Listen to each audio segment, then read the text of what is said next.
Hey everybody, I'm the Pokey Ghost, Kev the Pokey Ghost, and it's really nice to meet you all. And I appreciate anybody who has clicked the subscribe button thus far. It really means a lot to me, considering I didn't think this would go anywhere. But I did want to get in front of you and just tell you all a story, my first impression of Pokemon, why I'm doing what I'm doing, and share some stories with you. And I really hope that you all enjoy the journey along the way. The one thing that I can do is start with Pokemon, what weird little creatures they are, and who would have ever thunk that Satoshi Tajiri, just wanting to catch bugs way back when he was a little kid, would have spiraled into the mega power that it is today. And in 1996, when the Japanese cards came out in Japan, we only caught wind of it over here in the US. But the video games, my goodness. You remember the video games? Red and blue. Which one did you choose? Let me know. And more so, who did you choose as your starter? But the video games I absolutely loved. In fact, fun fact, which I'm sure a lot of us can relate to, the video games actually taught me a lot about how to read.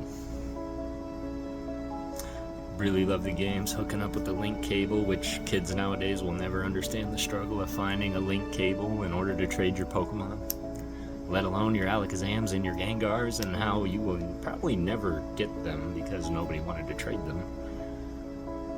But I digress. 1998 and the whole English card set came to the US, and let me just tell you, me, like many of you, were just completely banana sandwich over it. And all I wanted was Pokemon. You know, give me a Pokemon. What do you want for your bet? Pokemon. Pokemon would be good. Pokemon looks good. Any cards I could have to open. I was even going with my allowance and buying just the singles out of the display case for 25 cents. But anything I could do to get my hands on them, I wanted to. And my mother, she was a very big component of my early collecting days, and you know, I thank her daily for everything that she's ever done to me, and I have a story about her a little bit later.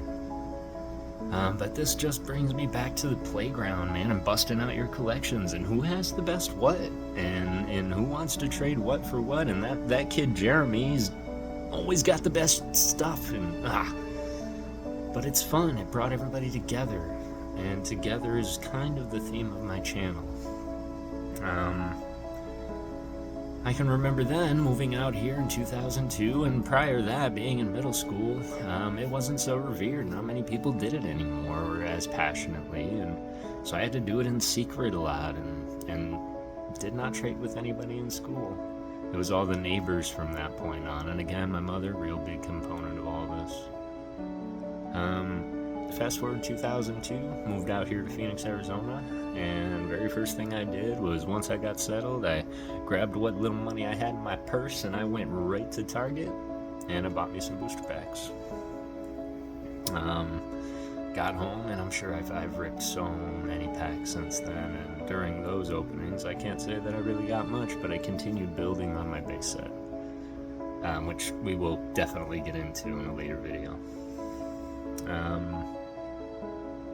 But Pokemon at that time, around 2002, it was like a really weird time because the product would be on the shelf for X amount of days, and then honestly, y'all, like, when they couldn't sell them, which definitely happened, they would just throw them all into this dump bin, and it said $4, and it was a little pop-out dump bin, and it just had cards for days, from Dragons Exalted to Legendary Treasures to Legends Awakened, and this is where a lot of my collection came from, was this dump bin.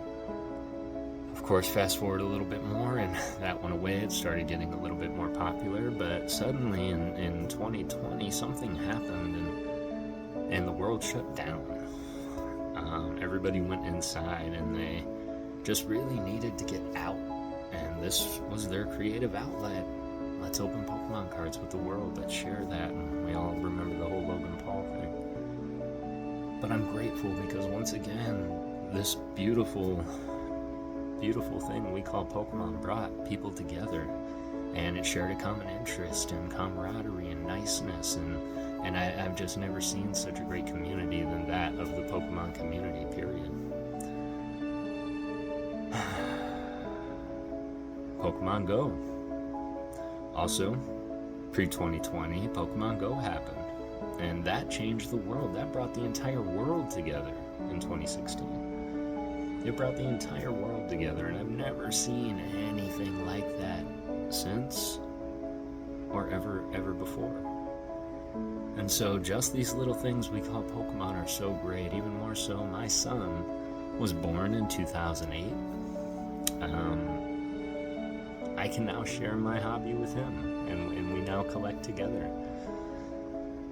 And he does beat me in most battles. We do have plenty of videos coming to share that with you as well. But a lot of these videos I'll do are going to be stories because honestly, team, my brain doesn't work so good anymore. And I don't remember a whole lot of stories around Pokemon and how I got some of these cards, as well as I maybe once have. And I figured, well, before it's all gone, I wanted to document it here. I wanted to share it with all of you, if not just for my own safekeeping here. And I want to hear about all of your stories, and I want to hear your experiences and your favorite cards. I want to see all of them and get to know you guys. So with that, the very first thing that I wanted to do was reference an earlier point and bring my mother back up. And this first story that I do have is solely around my mother. We have always been close, always have been, still are to this day. And I can remember it was only us. It was only us this day. And we went to a store. I could not tell you what it was. Maybe it was a mall that had a bunch of stores in it. And she took me into the store, and we were up at the checkout, and we all are concept with booster boxes and where they keep them. And there was a booster box of base set just sitting there at the front counter.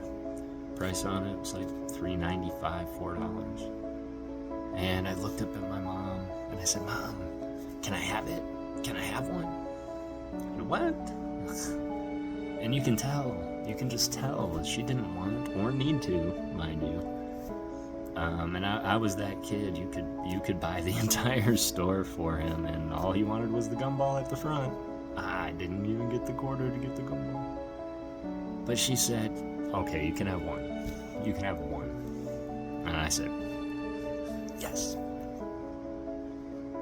I want you to pick it." And my mom was so confused. She, "Okay."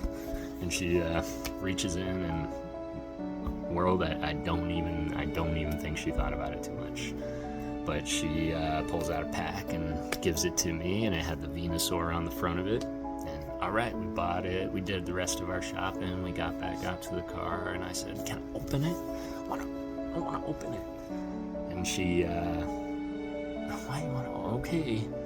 Well, yeah, you can open it." And she waited while I opened it, and she watched me open it, and I ripped it up, and I did my little pack trick, and this was pre-code cards, right? So I'm going through one after another, and then suddenly, I pulled it.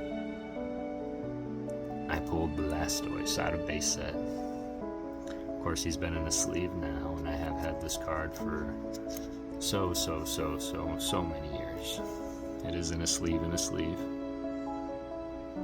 But this Blastoise came out, and I cannot even replicate the emotion and the joy.